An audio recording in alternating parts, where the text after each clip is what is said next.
Introducing Look, Listen, and Learn.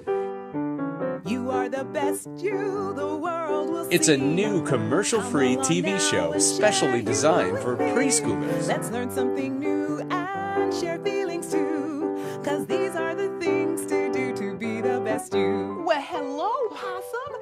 And hello to you too. Your host, Auntie Lena, and her sidekick Possum talk to preschoolers in the tradition of Fred Rogers, Sherry Lewis, and Captain Kangaroo's Bob In Keeshan. the whole wide world, there's only one you. Look, Listen, and Learn incorporates the latest brain development research about early learning. It's the TV show that prepares preschoolers for school.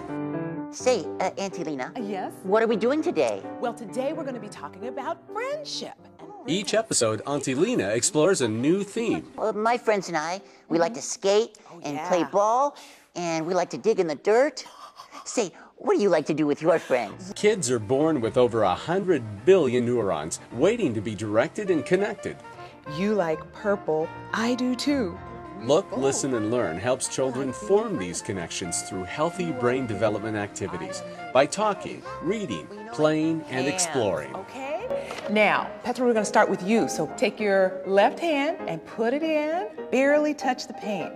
Art, cooking, and reading are incorporated into each episode in a fun, accessible format for kids.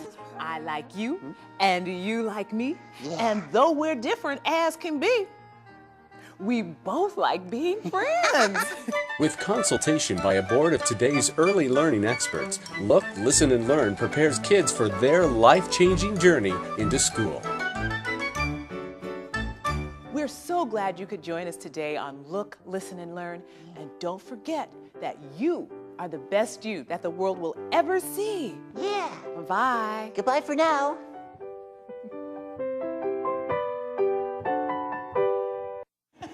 That's Auntie Lena in my family. And no, we're not putting on airs. My people are from the South.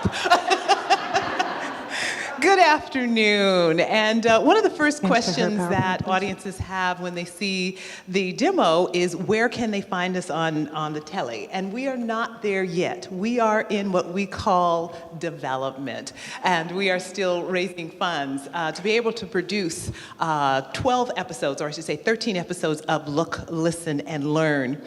But I believe I was invited to speak with you all this afternoon because Look, Listen, and Learn was an idea that was created in the bowels of my little head. And it was in response to a lot of the challenges that I see in my life, and I'm sure that you also see in your life.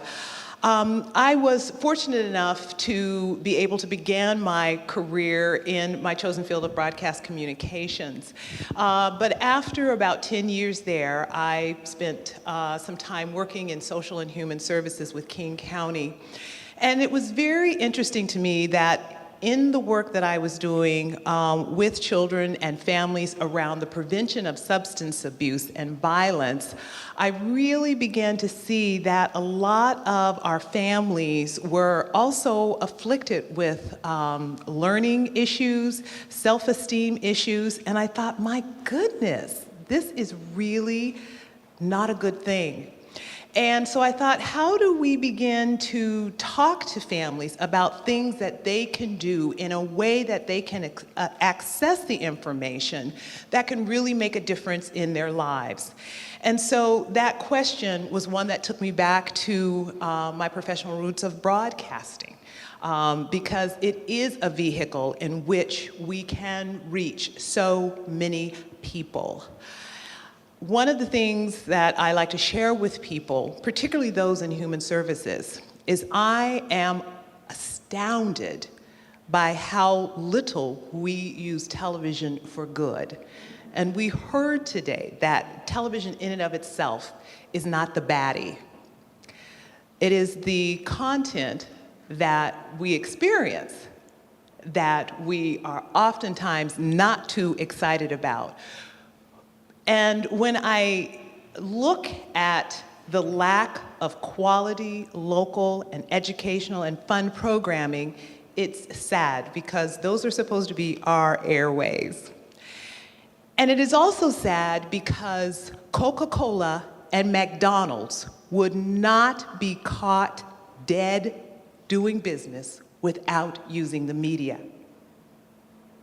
Think about that.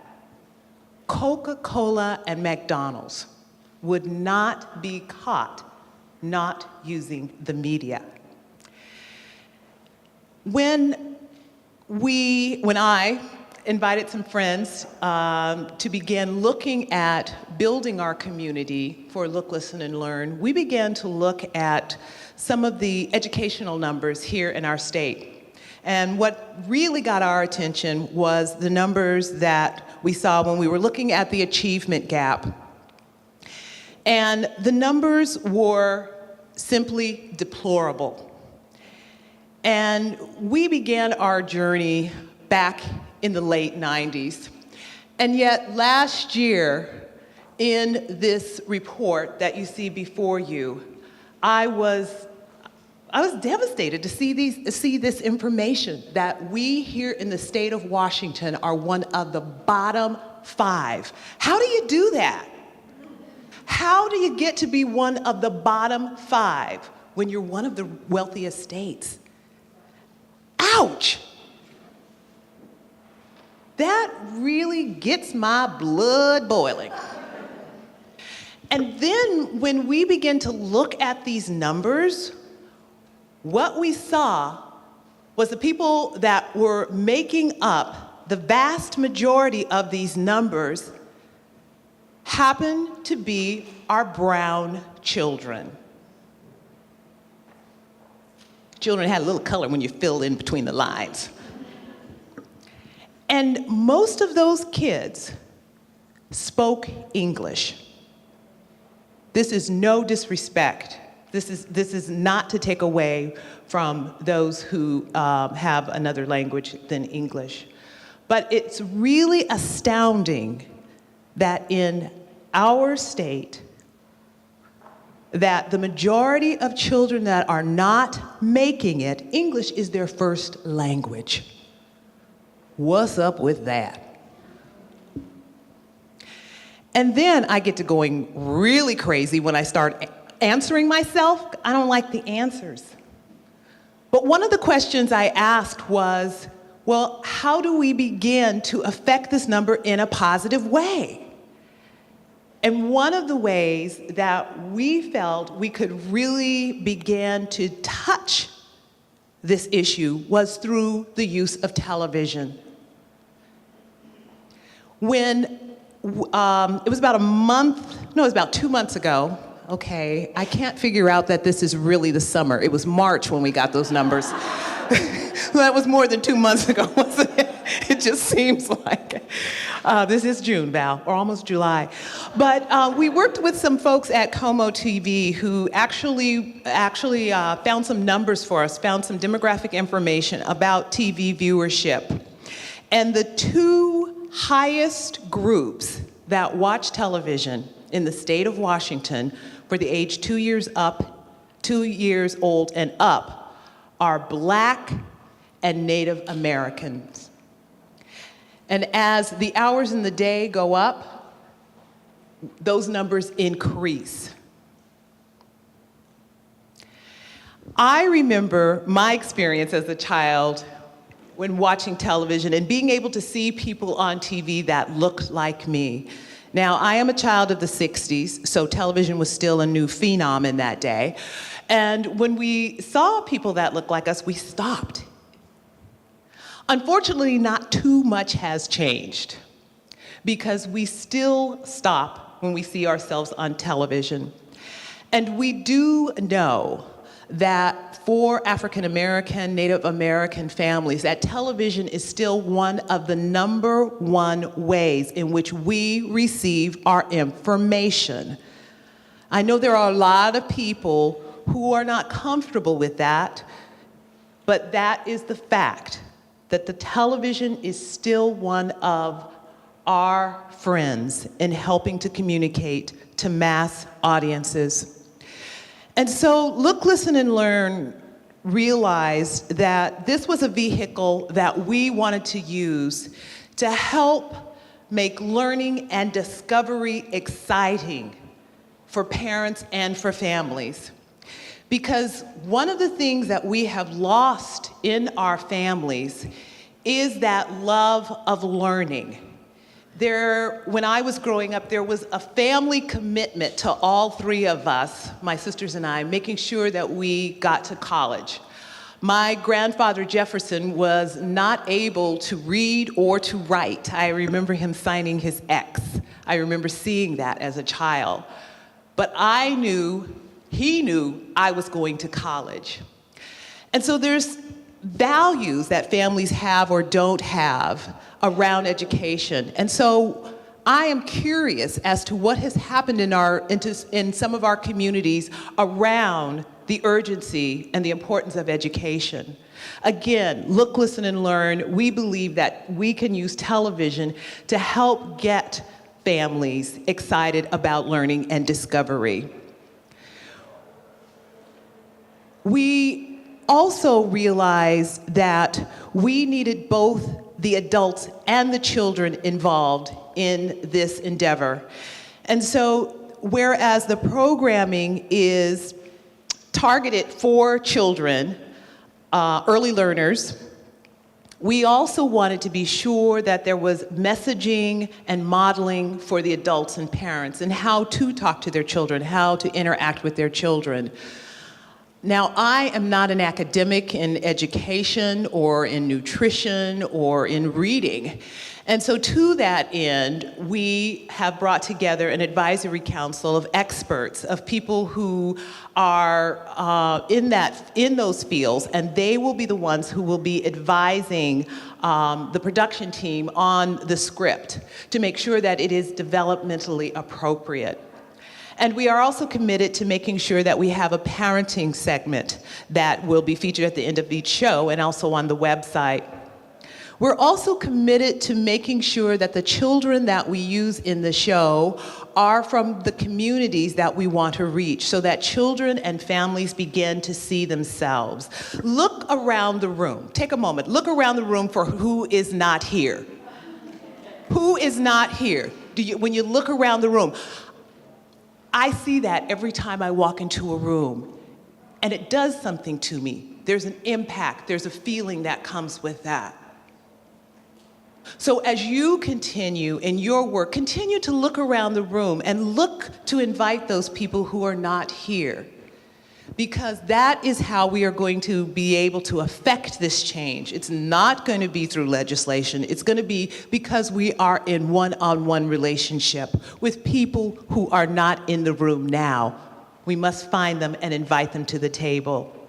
We're excited about Look, Listen, and Learn, going out into the community, meeting with different facilities and different providers, and inviting those children and those families to be a part of Look, Listen, and Learn. I can already hear the families excited because their little ones are going to be on TV. It's also been really exciting for us that even in our focus groups that we have pulled together to get some information about the show, we feel like we have begun to make a difference. Just by asking questions about the parents' intention around early education. I cannot tell you, well, maybe a lot of you already know, but how many parents do not read to their children or understand the value of reading to their children every day? I know Dr. Sills understands this, and a lot of us do. But just being able to dialogue with a young parent one-on-one about how important that is, for me, is very empowering. And so we are excited about the type of work that we feel that we can bring and that we can do with Look, Listen, and Learn. It's important to us to make sure that this is a show that speaks to our communities and helps them to understand for themselves the importance of early learning and setting that track early about learning and creating that excitement for them to learn. We also know that it is very important that parents began to gather the skills that they need so that they can feel good about working with their children and their friends' children and their neighbors. And so we believe that we are not the be-all or the end-all, but we do believe that we can be a part of the solution. And we are excited about coming to the airwaves. I should also mention that we will not be on the commercial broadcast stations. We are looking to air on the government stations. For those of us in King County, those are the stations that are in the 20s, 21, 22, 23, 24. But most of our cities, most of our municipalities now have these airwaves that are sitting there, and we see the wonderful announcements, attend, the event this weekend in your community, or you see your city council or maybe another legislative person on those channels. Not very compelling, not very exciting, but those are the stations that we're looking to air because of the cost and because of the accessibility and because we can air the show more than once a day on those stations as well. So I want to thank Foundation for Early Learning for this opportunity to introduce you all to Look, Listen, and Learn. And I want to invite you and encourage you to continue to look around your audiences, your schools, for the families that are not there. The issue around the achievement gap is one that greatly impacts all of us. And I know we may not all believe that in our worlds, but it is of great significance when we see that those numbers are continuing to decline. And we hope that we will be able to continue to make a difference and to grow a difference in our communities. And I want to invite you all to do the same as well. Thank you so much for this opportunity this afternoon, and I hope you will enjoy the rest of the day. And as I've been telling people lately, please think sun.